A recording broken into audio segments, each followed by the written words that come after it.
Bienvenue à tous, ravis de vous retrouver pour parler d'actualité politique, précisément des élections présidentielles et ce lancement ce matin du vote de la communauté algérienne établie à l'étranger. Jusqu'au 7 septembre, les Algériens de l'étranger auront à trancher entre les candidats en lice, à savoir le candidat du Front des forces socialistes FFS, Youssef Aouchiche, le candidat indépendant Abdelmajid Tebboune et le candidat du mouvement de la Société pour la paix MSP, Abdelali Hassani Sherif.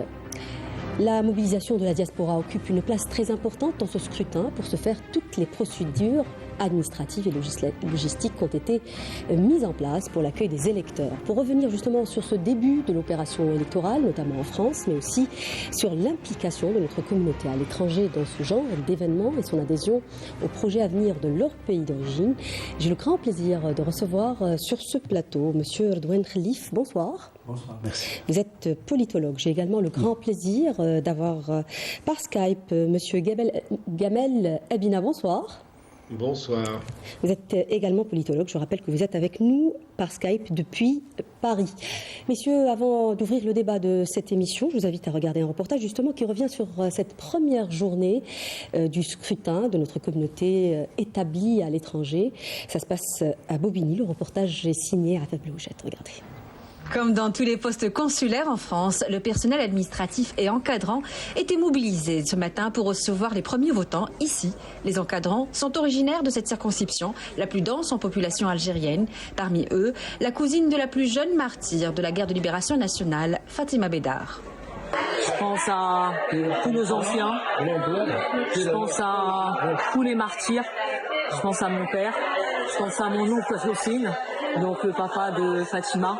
Je pense à mes autres oncles, je pense à tous les anciens décédés et encore vivants, les Chibani et les Chibaniya, parce qu'il y a eu beaucoup de femmes qui ont pris des armes, qui se sont battues pour la liberté. Les anciens qui n'ont jamais raté un rendez-vous avec la nation, ils ont comme à chaque élection inauguré la liste des votants. جيت انا وزوجتي باش نفوتيو اليوم واليوم العشيه نحكموا الديبار باش نروحوا للبلاد ان شاء الله ربي باقي يستر وان شاء الله يعمر البلاد على الوليدات ان شاء الله وان شاء الله البلاد تكون مليحه وان شاء الله تكون مسقمه ووليداتي ان شاء الله يروحوا فرحانين لبلادي وان شاء الله الرئيس اللي يجينا ان شاء الله يكون فرحان. اللي جي فوتي ورا كيف يشوف البلاد يبي l'Algérie je suis très content d'avoir voté. Un dévouement que Mohamed Lamine souhaite voir perpétué par les jeunes. ماذا بينا نوجه رساله لكاع الشباب، ماذا بينا نجوا نشوفوكم هنا في بيرو فوت، حاجه واجب ونوجه لكاع الشباب، ماذا بينا نجوا نشوفوهم هنا يفوطيو، انا نشوفوا هنا غير الكهول والشيوخ اللي هنا يجوا يفوطيو، ماذا بينا الشباب ثاني نسمعوا الصوت تاعهم، باسكو الفوت اللي قابل بيفوطيه واحد في عمره 50 سنه ماشي كيما الفوت اللي قابل بيفوطيه واحد في عمره 18 ولا 19 ولا 20 ما عندناش لي ميم زوبجيكتيف، ما عندناش لي ميم فالور، لي فالور سي لي ميم مي لي زوبجيكتيف سي با لي ميم. واحد كان في عمره 50 سنه ما يخممش كيما انايا. Étudiant, c'est sa première élection en France et souhaite passer un message à ses générations. سي لا بروميير فوا ندخل لي جا لهنايا، سي لا بروميير فوا جيت نفوطي، نسكن غير هنايا جوست اكوتي، حكمت الفيلو تاعي جاي نفوطي ونروح نوطي عليه، عبسه ما تجيني ما تاكلي من وقتي ما حتى ماني خاسر والو، واجب ديالي وهذا ما كان. Nul doute que ce message du cœur sera entendu, rappelant que ce premier jour d'élection correspond à la rentrée scolaire en France et que la durée du scrutin permettra à tous d'accomplir son devoir à son rythme. Alors toujours beaucoup d'émotions dans ce type de rendez-vous électoral. On l'a vu à l'instant dans ce reportage avec l'implication justement de l'ancienne génération mais aussi de la nouvelle génération. Un chiffre dans ce premier jour peut-être à retenir, près d'1 million d'électeurs. On parle exactement de 865 490 électeurs. Voilà ce que représente la communauté nationale à l'étranger sur un corps électoral qui compte 24 millions. On dit que toutes les conditions, en tout cas tous les échos s'accordent à dire que toutes les conditions requises pour un bon déroulement de ce scrutin ont été réunies ce matin. Qu'est-ce qu'on doit retenir de ce premier jour, Monsieur Abina ? Déjà, on doit retenir une chose, c'est qu'il y a une participation qui est relativement importante, d'après ce qu'on a vu, une conscientisation pour le vote, un sentiment qu'il faut s'impliquer. La diaspora ne s'est jamais autant impliquée dans les débats, d'ailleurs, il y a eu beaucoup de débats, dans cette volonté de dire qu'il y a une chance qu'on doit donner au changement ou à l'évolution de la situation. Puis surtout, il n'y a pas le barrage violent qu'on a observé en 2019, où vraiment il y a un sentiment, je parle vraiment de la diaspora en France, un sentiment où finalement c'est une forme de hirak qui avait été volée, que le vote ne représentait pas la réalité des scrutins, que le taux de participation était très bas, on avait boudé les urnes. Là, on est sur un autre discours. On a le sentiment qu'effectivement, il faut voter, il faut s'appliquer. On a observé des changements qui sont palpables, indiscutablement, pour la diaspora. Beaucoup de promesses ont été tenues et ça donne le sentiment à des gens même qui étaient très radicaux, que j'ai connus, de dire finalement aujourd'hui, peut-être ça vaut le coup d'essayer, d'y croire. Il y a un espoir qui est revenu. On l'a observé pour beaucoup de promesses, comme par exemple le rapatriement des corps, ça a été fait, comme la baisse du prix des billets d'avion, ça a été fait, comme l'amélioration de l'accueil de la diaspora, ça a été fait. Et vous venez de le dire, près d'1 million de potentiels votants dans, en vérité, une communauté algérienne qui est estimée au bas mot à 5 à 6 millions d'individus qui ne sont malheureusement pas enregistrés dans les consulats. Donc c'est ce qui fait que le vote est relativement faible, d'abord parce qu'il n'y a pas d'implication depuis des années de cette communauté qui se croyait française alors qu'elle est franco-algérienne, et surtout parce que simplement les gens n'y croyaient plus. On avait été déçus des années 90, 2000, 2010, on avait abandonné l'espoir d'un changement, et le caractère démocratique du Hirak a démontré effectivement que le changement était possible dans l'apaisement, dans la sérénité et dans la paix. Oui. Monsieur Khalif, on a vu ces témoignages émouvants de la communauté nationale à l'étranger. Est-ce que vous pensez aujourd'hui qu'il y a le même ancrage chez la jeune génération, parce qu'on a très souvent parlé justement de cette communauté qui a tout le temps répondu présente lors des élections. Est-ce qu'il y a le même ancrage et la même adhésion au projet de société de l'Algérie et des changements que le pays est en train de vivre aujourd'hui, même chez les plus jeunes? Oui, bien sûr. On a vu sur le reportage, c'était des témoignages émouvants, provenant du cœur, en relation avec la patrie. Et notre diaspora est toujours solidaire avec sa patrie dans tous les événements, tels qu'ils soient. Et aujourd'hui, cette jeunesse algérienne qui est ailleurs est consciente de cette souveraineté qui est ici en Algérie et qui les concerne. Ils ont ressenti ça sérieusement lors des dernières élections parlementaires françaises, où ils ont senti une certaine menace. Et donc, la mère patrie les protège toujours, même au-delà des frontières.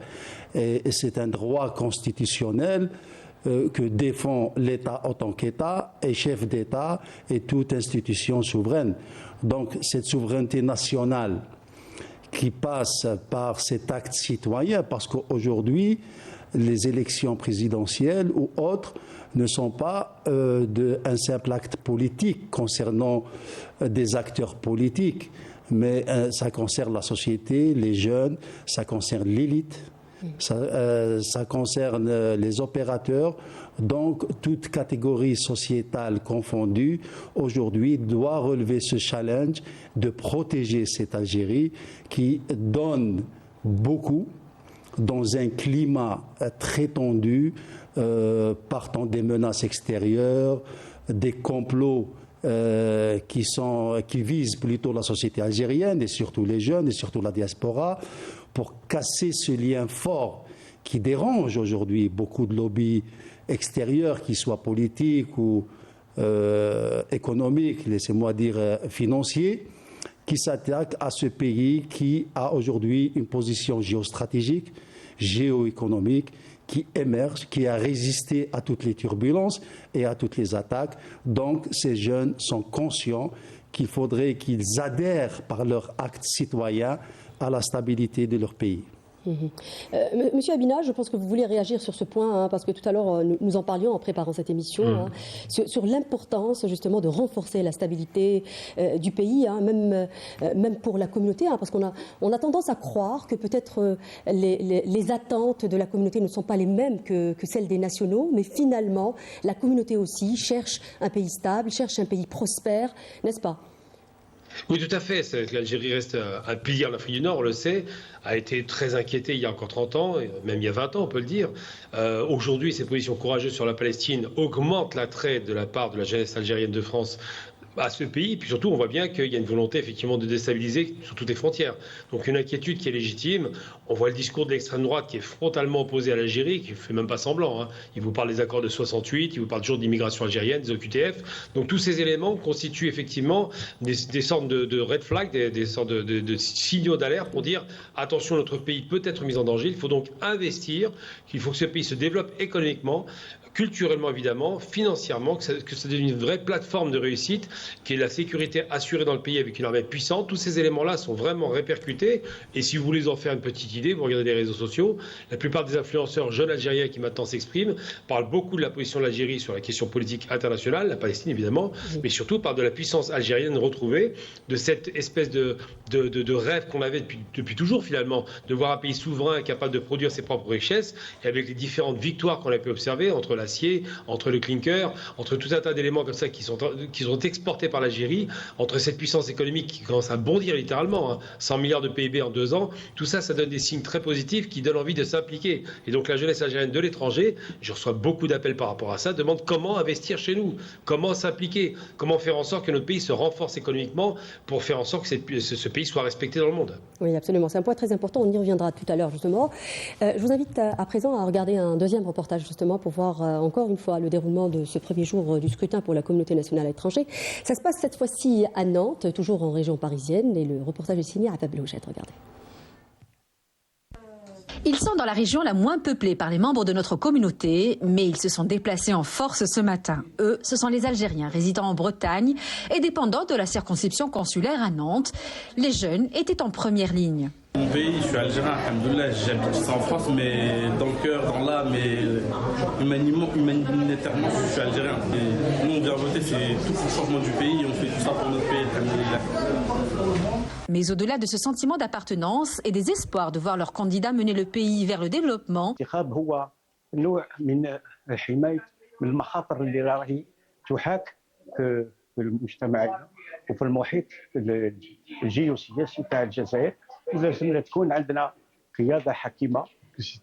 un devoir de tout Algérien de venir donner son avis, voter. Le moment qu'on peut voter ce qu'on veut, personne ne nous a dit quoi que ce soit. Et je suis vraiment content d'être venu. Et pour assurer le bon déroulement du scrutin, et notamment pour la fluidité de l'opération, le consulat a veillé à ouvrir 8 bureaux de vote, prêts à accueillir les plus de 12 000 électeurs dans la circonscription. Alors, un autre chiffre peut-être aussi à retenir, hein, les moins de 40 ans représentent plus de 15% de l'ensemble du corps électoral. Hein. C'est pour dire que la jeunesse est fortement représentée. Comment rétablir aujourd'hui la confiance? C'est une question qui se pose un peu partout, pas uniquement lorsqu'il s'agit de l'Algérie. Comment rétablir la confiance entre gouvernants et gouvernés? Comment rapprocher les électeurs de l'administration et faire en sorte que les taux justement de participation, qui sont toujours au plus bas, soient plus importants? Ceci a été fait par l'État algérien dans la nouvelle constitution, en offrant plus de pouvoir à la société civile, qui représente toutes les franges sans avoir une couleur politique. Parce qu'il y a ceux qui s'intéressent à ce qui se passe économiquement au programme de l'État, mais qui ne veulent pas adhérer dans un parti politique pour une raison ou une autre. Donc la société civile ouvre à ce grand réseau qui démarre des petites associations de quartier aux grandes associations économiques, passant par l'environnement, la culture, le sport. Et donc cette adhésion de ce qu'on appelle en arabe démocratie tasharoukiya, qui ouvre la porte, démocratie participative, qui ouvre les portes à la société civile d'intégrer et d'être un partenaire efficace et effectif dans les assemblées, surtout les assemblées communales, les assemblées API, et donc de porter les préoccupations des citoyens et de veiller à l'application des textes de loi concernant la vie quotidienne de l'Algérienne et de l'Algérien au quotidien. Donc, ça, c'est un premier pas. Deuxièmement, la numérisation qui est en cours et qui est en avancée et qui va permettre aux simples citoyens, par le biais d'une plateforme, d'être en relation avec les collectivités locales ou les ministères ou même la présidence. Et donc, en impliquant la société et le citoyen dans la gestion de l'État et des administrations et des activités et de la vie quotidienne va l'amener petit à petit à s'intéresser beaucoup plus à la vie politique, parce qu'on sait aujourd'hui que l'impact de la décision politique, directement ou indirectement, influe sur tous les autres volets, tels qu'ils soient, dans n'importe quel secteur. Et donc, aujourd'hui, pour construire cette nouvelle Algérie, il faudrait qu'on soit tous autour de ce grand projet, et derrière cette Algérie, pour la défendre, même la diaspora qui, en quelque sorte, sont nos premiers ambassadeurs dans tous les pays où ils sont installés, et donc ils défendent vivement cette mère patrie qui est leur ancrage, qu'il soit historique ou naturel. Oui. Alors, la question justement des taux de participation, M. Habina, une question au centre, voire un enjeu pour les candidats en tout cas. Est-ce que c'est un enjeu dans l'absolu quand on parle de crédibilité, par exemple, d'un scrutin ? Tout à fait, parce que la problématique de la participation, on l'observe en Europe. Vous avez de plus en plus d'élections qui sont boudées par le public.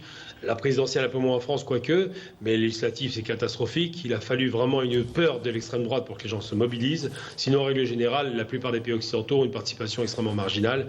Donc les élections n'intéressent pas la population et encore moins la jeunesse. C'est en cela qu'on observe un phénomène un peu nouveau avec l'Algérie, où la jeunesse qui ne s'appliquait pas du tout à une époque dans les élections, il faut être très honnête, eh bien aujourd'hui se mobilise.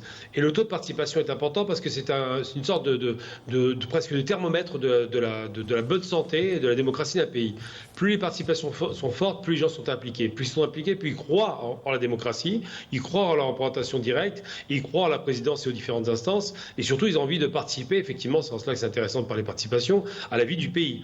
Parce que le pays, c'est pas seulement l'économie, on sait, c'est aussi le politique, le social, le culturel.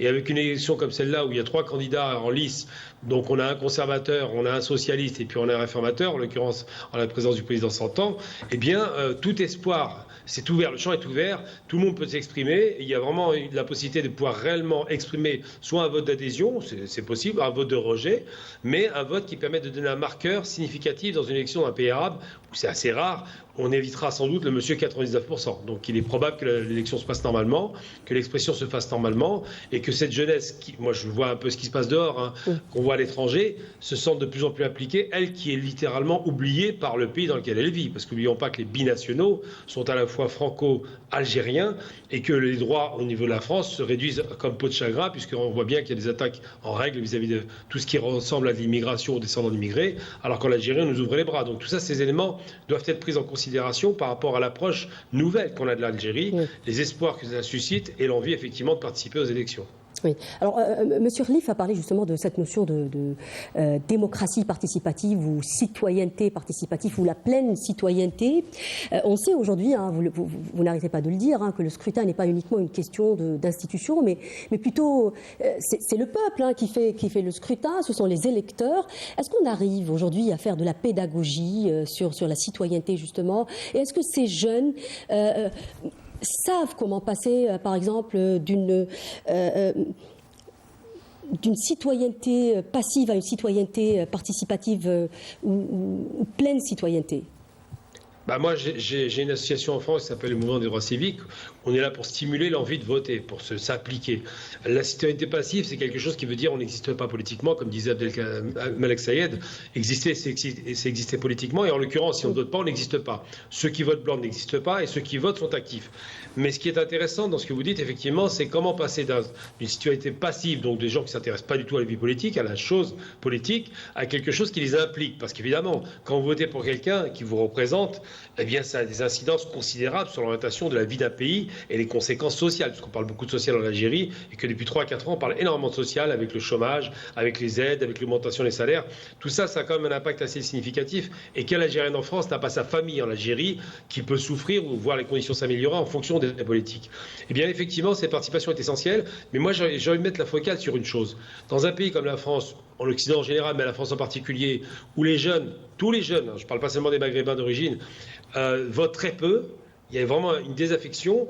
Et on voit bien qu'avec les élections qui arrivent, à part la peur, ils ne votent pas. Eh bien, en Algérie, il y a un sentiment de vouloir s'impliquer. Et c'est intéressant, ça veut dire qu'ils ont le sentiment que peut-être, et c'est là où il y a une ironie, le pays des droits de l'homme ne sera peut-être pas un pays égalitariste, ce qui leur propose la possibilité d'une expression normale et populaire, comme on le voit avec l'histoire de Macron qui refuse de nommer un membre de l'opposition. Quant à l'Algérie, qu'on prétendait être un pays fermé, elle a ouvert les portes à la diaspora, et la diaspora a envie de s'impliquer. Donc c'est vrai que c'est très ironique de voir que les enfants d'une république qui les rejette, finalement vont vers leur république d'origine, leur vraie république qui, elle, leur tend les bras.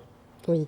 Alors, même question, Monsieur Khelif, comment passer concrètement, aider concrètement ces jeunes qui, certains d'entre eux ne connaissent peut-être même pas l'Algérie, à faire justement de la citoyenneté participative? Déjà, premièrement, c'est le rôle des associations, parce qu'il y a eu un grand travail de fond qui a été fait par les associations. Les associations, il faudrait que nos partis politiques aujourd'hui s'exportent par le biais des réseaux sociaux déjà, qu'ils expliquent leurs programmes. Qu'ils soient plus présents dans la vie de tous les jours. Et qu'ils prennent en charge les vraies préoccupations de la diaspora à l'étranger. Et je pense que cela a déjà commencé parce qu'on vit aujourd'hui une nouvelle approche de la campagne électorale. On a vu les programmes, les discours des prétendants qui sont consistants, qui sont déjà réalistes. On a abandonné les discours classiques qui faisaient un peu fuir les lecteurs ou les citoyens. Et donc aujourd'hui, avec ce premier pas, on capte un peu l'attention, parce qu'avant qu'il y ait analyse ou compréhension, il faut capter l'attention du citoyen algérien ou de cet Algérien qui vit à l'étranger. Et donc, on remercie aussi les médias qui ont été très, très professionnels, juste à l'égard de tous des trois prétendants.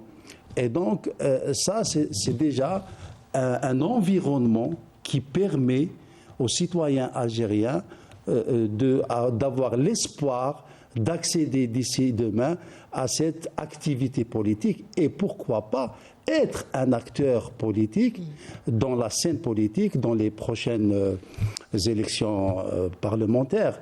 Et donc, tout doucement, je pense qu'on est rentré dans un chemin très adéquat avec les espérances du citoyen algérien qui est homme, femme, jeune ou plutôt âgé. Et donc, pensons à l'avenir de cette Algérie qui va impliquer toutes les franges, telles qu'elles soient, à l'intérieur ou à l'extérieur. On aura une Algérie qui va répondre aux attentes du peuple algérien et surtout aux jeunes. En tout cas, les Algériens, ils étaient bien là ce matin. On va voir un exemple, encore une fois. Cette fois-ci, ça se passe au nord de la France, à Lille. Le reportage est signé Lilia Benassar. Regardez. Tout est fin prêt pour le scrutin présidentiel dans la ville de Lille. 98 000 inscrits sont appelés à exercer leur devoir électoral dans la zone 3, qui comprend les circonscriptions de Lille, Metz, Strasbourg et Nantes. Dès les premières heures du scrutin, l'affluence était palpable.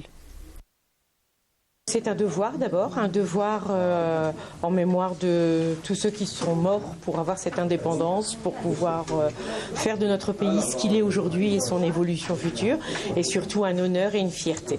J'invite toute la communauté algérienne à aller voter comme je viens de le faire. C'est très important. Il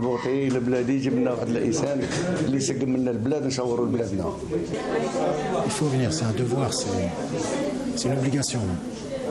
Si on veut que ça bouge et que ça continue à bouger comme ça bouge en ce moment, il faut continuer. J'ai voté, j'ai fait mon devoir de vote. هذا devoir le citoyen algérien qui moi qui a voté. Le délégué de l'ANI de la circonscription de Lille nous apporte plus de détails sur l'opération électorale dans les 2 bureaux de vote installés au consulat général. Vous avez vu le premier jour, ça y a eu du monde qui sont arrivés déjà. On a commencé le vote dans de très bonnes conditions. Et il y a eu du monde qui sont arrivés, malgré que c'est un 2 septembre, c'est une rentrée scolaire, c'est la rentrée scolaire. Côté organisation et encadrement, la représentation consulaire de Lille s'est distinguée depuis le lancement de l'opération électorale par un travail remarquable afin de réussir ce grand rendez-vous. Tous les moyens ont été mis en œuvre pour la réussite de cette opération. On a déjà vu, comme vous avez dû le constater, une affluence dès ce matin. La circonscription consulaire de Lille s'étend sur 4 départements. Nous avons le Nord, le Pas-de-Calais, nous avons la Somme et l'Aisne. 18 bureaux donc ont été mis en place, essentiellement au niveau du Nord. On a essayé d'être le plus près donc, de nos ressortissants.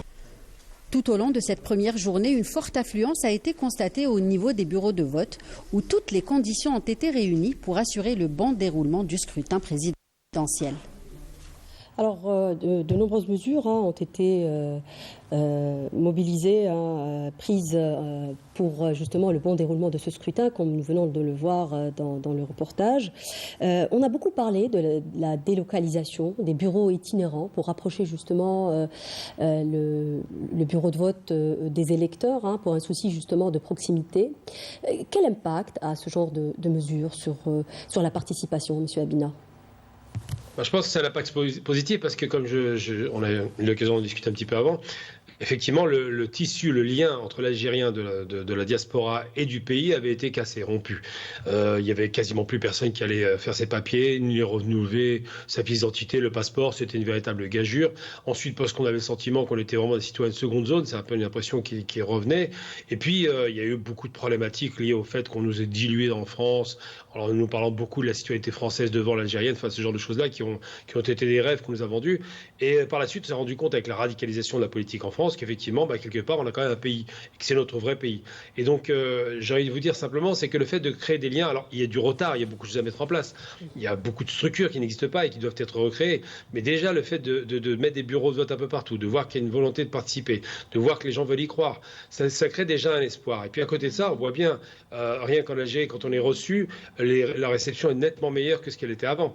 On est plutôt dans les mêmes conditions, on est bien reçu dans les avions, dans les hôtels, enfin, ça se passe très bien, et c'est un pays qui donne de l'espoir aux gens. Donc j'allais dire simplement, le tisser du lien, c'est un des premiers liens. Mais vous vous rendez compte que le seul lien qu'on avait avec l'Algérie, c'était le foot, littéralement. C'est-à-dire qu'on était tous avec le drapeau. Dès que l'équipe gagnait, vous avez des drapeaux partout. C'était une marée verte sur les Champs-Élysées, par exemple, puisque je suis parisien. Et puis plus rien après. Alors qu'aujourd'hui, on sent quelque chose qui est en train de se faire. Et moi, je dis que c'est symptomatique d'une chose. Une perte de croyance envers la République française qui nous a vendu tellement d'égalité, qui était mythifié, c'est pas vrai, et un regain d'activité vis-à-vis de l'Algérie. Pour tout vous dire, j'ai participé à la soirée qui s'est tenue à Paris par rapport aux élections, donc j'ai eu l'occasion de voir un petit peu ce qui s'y passait dans l'ambiance générale, et surtout la teinte générale. Beaucoup de jeunes, beaucoup de volonté, de gens qui n'y allaient plus, qui n'y seraient plus depuis des années, qui veulent peut-être se réinstaller, qui impliquent leur famille, qu'il faut que vous alliez voter, parce qu'aujourd'hui, il y a un espoir qui naît à nouveau. Vous savez, dans la vie, s'il n'y a pas d'espoir, en règle générale, d'abord on dépérit, et en même temps, on n'a plus envie de rien faire. Alors que là, quand on observe tout un tas de changements qui sont en train de s'opérer, on observe un espoir grandissant, et bien on a envie d'y aller. Et c'est vrai que c'est ce qu'on voit, mais il faut tisser du lien. On avait à l'époque l'amicale des Algériens en Europe, qui avait peu de moyens. Aujourd'hui, je pense que l'Algérien est individualiste, et qu'il faut parler à l'individu plutôt qu'au collectif. Mais il faut parler à l'individu avec des structures collectives. Monsieur Khalif, alors la question était justement qu'il y a eu beaucoup de mesures pour amener les gens à voter, amener un maximum d'électeurs à aller vers les bureaux de vote. Il y avait aussi, pendant la campagne, on a parlé d'ailleurs, même en Algérie, ça a été la déclaration justement du président de l'ANI, on a parlé d'une campagne sereine, d'une campagne où il n'y avait presque pas de dérapage, une campagne où il y avait beaucoup de maturité politique. Alors tout ce climat, est-ce qu'il est à même d'amener les gens à aller voter plus massivement ?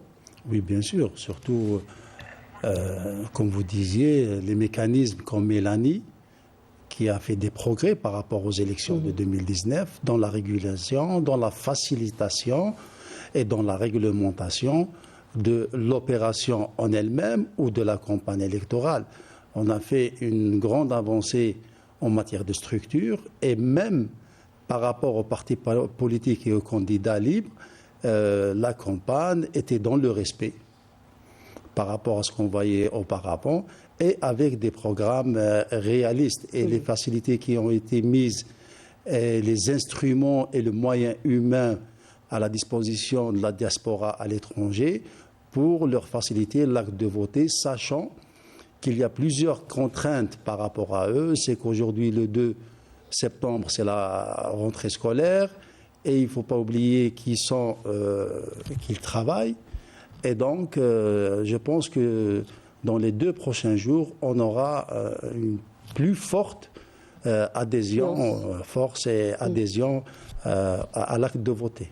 Oui, on va voir justement un dernier reportage. Cette fois-ci, ça se passe à Marseille pour voir l'ambiance un peu de ce premier jour du scrutin de notre communauté nationale établie à l'étranger. Regardez. Le drapeau de l'Algérie en main, un grand nombre de ressortissants algériens établis à Marseille se sont rendus au bureau du consulat pour accomplir leur devoir électoral et choisir le futur président du pays. Tout d'abord, je tenais à remercier notre communauté algérienne. Machallah, j'ai jamais vu autant de monde mobilisé pour les élections présidentielles. Et ce que je souhaite, Inch'Allah, la continuation, Inch'Allah, dans notre belle Algérie, parce qu'il y a beaucoup de progrès qui ont été faits. Moi, je ne vais pas souvent, mais quand j'y vais, Machallah, il y a énormément de changements dans notre belle Algérie. جينا باش نديو الواجب تاعنا الانتخابي ان شاء الله وان شاء الله ربي يوفق كل واحد ان شاء الله وان شاء الله نختاروا الرئيس المناسب لبلادنا. اليوم 2 سبتمبر من مدينه مرسيليا جينا لمكتب الاقتراع باش نصوتوا على الرئيس المناسب للجزائر. Conscients de l'importance de ce scrutin, plus de 60 000 électeurs sont appelés à venir exprimer leur voix tout au long de 6 jours. À cet effet, 20 bureaux de vote ont été aménagés pour accueillir les opérations de vote. En tant que jeune Algérienne, je suis très fière d'avoir voté aujourd'hui. On est venu voter et puis l'important c'est de peu importe pour qui on vote, l'important c'est de faire comprendre à tout le monde qu'on a un devoir en tant que citoyen de pouvoir faire montrer sa voix. Ce premier jour de scrutin marque une forte mobilisation des Algériens établis à Marseille, témoignant de leur grand attachement au pays. Alors voilà, donc on a vu les images de Marseille. Je rappelle que le scrutin se déroule donc jusqu'au 7 septembre prochain. Monsieur Habina, une dernière question pour clore ce débat.